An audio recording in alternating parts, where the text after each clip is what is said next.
प्रिय विद्यार्थियों, good evening. आज अपन एक बहुत महत्वपूर्ण मुद्दे पर बात करेंगे।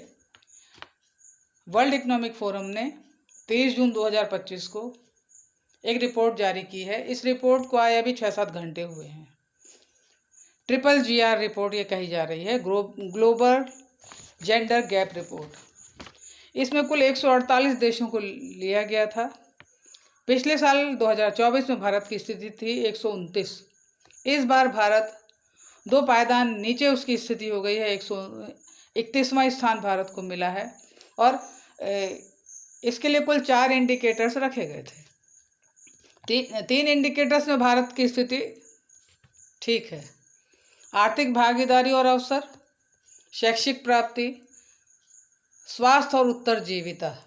परंतु जो चौथा जो इंडिकेटर है वो है राजनीतिक सहभागिता, महिलाओं का पॉलिटिकल एम्पावरमेंट या इनकी क्या राजनीतिक सहभागिता है। यदि अपन 2024 का आम चुनाव देखते हैं तो उसमें महिला मतदान का प्रतिशत बढ़ा भी था। इनकी भागीदारी बहुत बेहतर थी, मतलब political participation in voting behaviour, इसमें इनका ये पार्टिसिपेशन अच्छा था।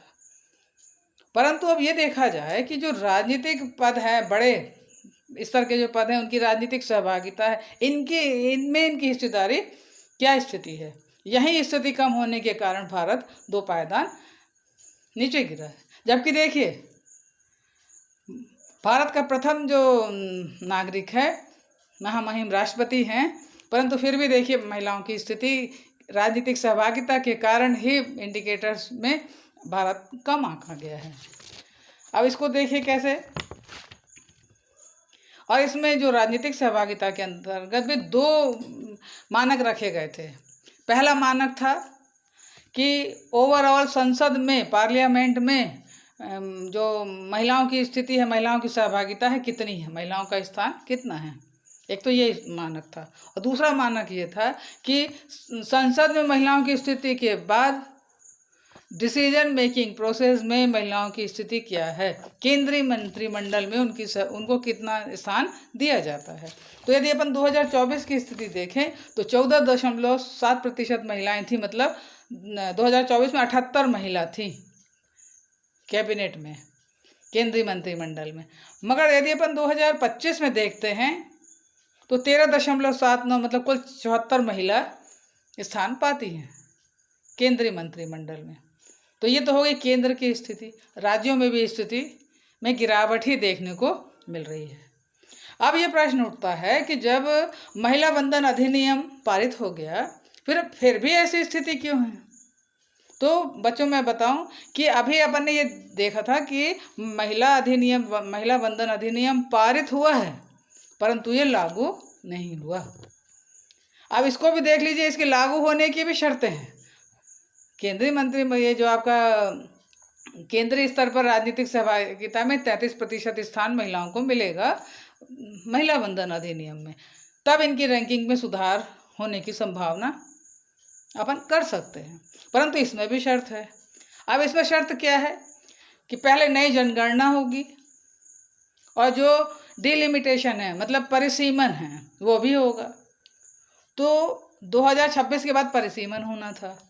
तो इसमें शर्त क्या है, नई जनगणना और परिसीमन। इसके बाद संसद में महिलाओं को ये वंदन अधिनियम लागू होगा। और यदि अपन देखें कि संसद में महिलाओं की स्थिति शुरू से कैसी थी, तो यदि अपन 1977 के आंकड़े मेरे पास हैं, तो उस समय महिलाओं की स्थिति थी 3.4। यदि अपन 2019 में देखते हैं, महिलाओं की स्थिति में काफ़ी सुधार आया और 14 महिला सांसद जो हैं वो जो महिला सांसद बनी। और मगर आज भी अपन देखते हैं तो कुल आबादी का लगभग 43 से 50% महिलाएं कुल उनकी जो जनसंख्या है उसका वो प्रतिनिधित्व करती हैं। परंतु यदि वो अपना पार्टिसिपेशन देखें तो कुल 14% है। तो देखिए ये क्या स्थिति है। और केंद्रीय मंत्रिमंडल में देख लीजिए तो 4 से 5% है। और राज्यों में भी अपन औसत देखें तो कुल 9% के आसपास आ रहा है, मतलब कुल 34% निकल के आ रहा है। और सिर्फ आंध्र प्रदेश में महिलाओं की राजनीतिक सहभागिता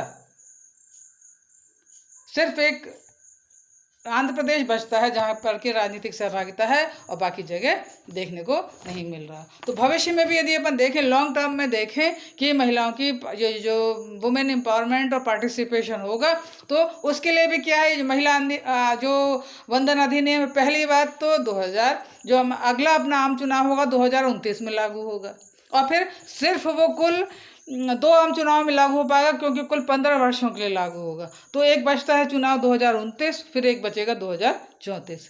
तो इतने ये जो गैप है, ये गैप क्या है, ये तो अपन 2 आम चुनाव में कर सकते हैं क्या? ये गैप भरने के लिए जो 2 आम चुनाव हैं ये कम ही पड़ेंगे। तो बच्चों, मैंने सोचा कि आज ये रिपोर्ट आई है, मैं आप लोगों को अपडेट कर दूं, इसलिए मैंने प्रयास किया कि आप तक ये मैं सूचना पहुंचाऊं।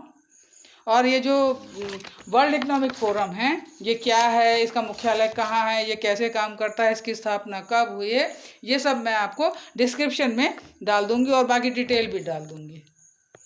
बहुत बहुत धन्यवाद बच्चों।